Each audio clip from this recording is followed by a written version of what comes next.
Simply coffee because of when it came to great taste. Got a picture of a frog on it, obviously. We like a great taste of coffee and teas and everything else. And you've had these coffees before, they're quite nice and low sugar calorie. They put upside down, it's still the same. You can see the coffee's just spilt everywhere all over me. There's obviously a bit left in the coffee. So yeah, it's just coffee latte, a skinny latte, and made with real roasted coffee grains. Well, they should say coffee grains, but if you guys and girls ever live in an area which is car noisy, live in an area which is always sports cars and loud noise and bikes going up and down the road. I live in Shifnal, Liverpool, obviously, small town, not a city. Like many other places out there, like Manchester, Liverpool, Birmingham, and Telford. And now something came to light on YouTube. Nottingham isn't safe. LGBT. Outpounding the concerns after a video emerged of machetes. I know, crazy. So I'm going to be showing you a bit of Nottingham and showing it for yourself how basically it's not safe. And we're going to watch a bit of Nottingham here now. I'm going to be showing you a bit of Nottingham, UK if you live in that area, and you may understand what I'm saying. So let's put the video on. So as you can see here, this is Nottingham, UK. And you can see a guy there, English, with a machete knife. Now I'm going to be pressing play on this at some point, and I'm going to be showing you what the guy says. So watch, let's have a look.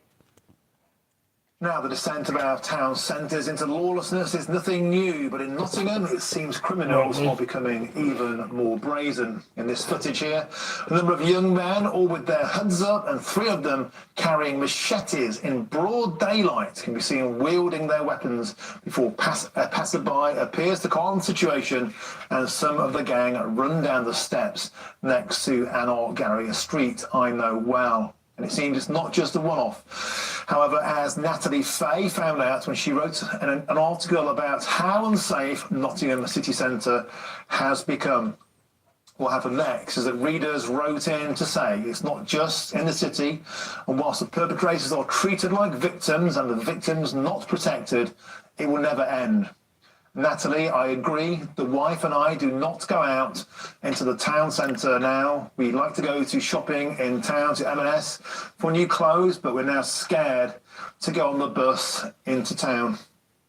Well, I'm delighted to say that Natalie Fay, who's the editor of Nottingham Live, joins me now. Natalie, welcome to the show. I read your article over the weekend with a mixture of, well, first of all, thank you for your bravery in speaking out, and secondly, a sense of profound sadness that this is my home city, the place I was born. I too share your sentiment. Nottingham feels very, very different now. Natalie, can I ask you, what prompted you to write this article, and explain to me, if you can, the volume of response you received?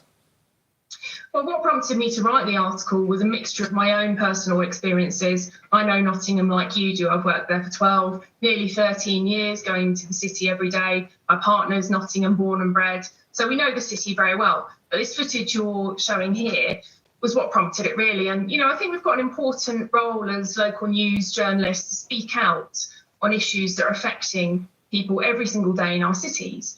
And this is something that regional newspapers are doing. You won't get this sort of story on the BBC, but we're doing it. So what prompted it? Well, it was this footage, my own experiences, but I think it's just a feeling of general decline in Nottingham city centre. And there's a number of reasons for that. They used to call Nottingham the Queen of the Midlands, as you know. It was a thriving shopping place, loads of independent shops, restaurants, people were out and about at all times of the day and night. But this incident we're watching here happened in broad daylight, lunchtime on a Wednesday. It's a busy area. It's in near the Lace Market. So it's a nice part of the city, supposedly. But I just find when I'm walking around, there are people like this who are they're all dressed in black. They've got face coverings on. They've got the hoods up. You can't see who they are. And they'll either be loitering nearby, watching. Don't want their friends and families to think about their sons and daughters carrying knives like that. Train station after finishing my shift at work, so we're in daylight now when that happens. I bet they'd be ashamed of them carrying knives like that. And you will feel the breeze from someone cycling past you so closely that it's almost like your bag could be stolen or your phone could be stolen. And I'm sure there's a lot of people watching the show who have actually experienced robbery in Nottingham. So, but as I said, there's a number of factors at play here. you will know that Nottingham City Council declared itself effectively bankrupt at the end of last year. So they've got no money. Well, there's a surprise. Birmingham bankrupt City Council, now Nottingham City. And that's producing this kind of downward spiral whereby people don't want to invest, they don't want to come in, new businesses don't want to open up. And Listegate, which used to be one of the main shopping drags down to the Broadmarsh shopping centre. Obviously, Broadmarsh shopping centre flattened. Is it kids that are bored or teenagers that want to carry knives, or derelict shops? Is it because they don't have a choice? You've got this kind of funnel going through to the train station where a lot of this stuff is happening, I find. But there are some other factors too.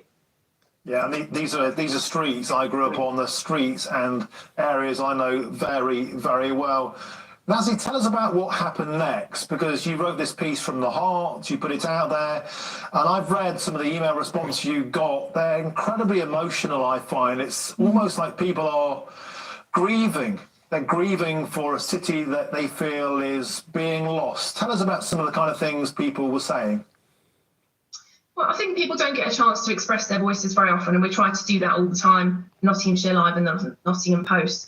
So I quite often send out an editor's newsletter with something I'm writing about, and the responses vary, you know, as they would do. But the responses I got to this were staggering, and my inbox was beeping off quite a lot. And you'll know as a journalist, people are always shouting on Facebook and Twitter, but for people to actually take the effort to write an email to you, and these are well-written emails, it's the next step, you know, so people must feel really strongly about this. And I was staggered by the response. And I'm used to getting some flack for some of the things I write, but people were really in agreement with me. And I actually felt very sad reading this, especially that one where the man, we blocked out the names, but the man said, we don't go to Marks and Spencer's anymore. And I just thought, that's so sad. And you find this when you go out in the city, it just feels kind of lawless. People aren't out like they used to be. Are these illegal migrants coming over the UK, sneaking over illegal, as you all know? Are they making gangs in the UK? And making things worse for everybody else? Is that why the world is so bad and so worse as it is, because of these migrants coming over? I'm not saying everyone's bad in the world, but why do people have to carry knives and guns around? Is it a war zone? I mean, you think it was a gang zone, but are they that in danger or something, or somebody else? You know, they're just doing it because they can get away with it. That's what you got to try and ask yourself or think about, you know. I mean, it's sad, and their friends and family to see this, they'll be heartbroken as well, what they're doing. But not everybody thinks the same, do they? What would you think? Is it right or is it wrong? Anyway. Maybe it's cost of living, I don't know. But these gangs of people are allowed to sort of roam, and it just feels like there isn't anything to stop them. There's not enough of a volume of other kind of people. There's not enough police to stop them. That's the problem. Yeah, Natalie, there was one email that really kind of got me choked. Well, the army have to get in at some point. He was born in Chilwell in 1943. Might be classed, I guess, as an old dinosaur, you might say now. As a teenager being disabled, I knew I could walk from one end of Nottingham to the other at night without fear. I used to work as a taxi driver, but now I would never go out into town at night. You know, Natalie, this is upsetting to hear. And it's not just Nottingham where this is happening, is it? It seems to be a general decline, but the vast majority of people are watching this and they feel they have an investment in their city. They want something to change, and you're a journalist who's given them a voice, so well done. Yeah, I mean, it's like a breakdown of society, a breakdown of community, isn't it? I mean, it's so sad that a veteran, you know, someone who's given their service to our country feels like they can't go out and enjoy themselves in their own city. I mean, I'm in my mid-40s. I'm not disabled. I went out in Nottingham on Saturday night, and I had my two children with me, and they said they felt scared. So it happened again on Saturday. But people shouldn't have to feel scared city centre. And I don't just for going outside or walking down the road or intimidated by other people. Sort of get out of this spiral and get people back in to the city and get it thriving again. But when we've got businesses closing down and people don't want to invest, and there's no police on the streets, you know, Nottinghamshire Police is in special measures at the moment. Although, just to give them due credit, they did arrest those people on that video. I mean, so if you want the crime to go down and get better, why don't you employ more police? Why don't you employ more ambulance people or fire service? And that's different. But the thing is, they'd rather join them jobs and go to a war zone because then they're going to come back home. Some people come back home, some people don't. I mean, the people like this are hurting our families, yeah? Why? I mean, imagine us hurting theirs. They wouldn't like it, would they? So there's a thing in the world: do not do to others what you won't do to yourself. But did they ever see it the same way, or karma? You know, there's always consequences for your actions, what you do to people. You hurt my friend, I hurt you. You take my friend, I take you. You know what I mean? You know, they say blood is thicker than water. It could be. But anyway. It's just a kind of breakdown of everything all at the same time, I think. Yeah, and it's worth pointing out, you're correct to say that one of them is now banged up for 18 months. He'd previously been carrying weapons. And the other kid got 16 months, aged 19 and 18. So don't carry weapons, don't carry guns, and you'll get locked up, will you? Natalie Fay, thank you for writing this article. It's sad that we meet in these circumstances. But I'm telling me, it's sad. You've got to walk down your own road. Natalie Fay is the editor Ridiculous. of Nottingham Live. Thank you for joining me on the show. I mean, I think there's some more stuff on here I could probably put on, but this is just one of the videos I've done anyway. So, yeah, thank you for all joining me, and I will catch you in the next video. I'm going to keep doing short videos. That way the phone doesn't run up, fill up with memory, and I can keep doing videos and videos. But if I do a pre-recorded video, basically the phone fills up straight away. So that's why I go live. That way I can film more videos. It's clever, isn't it?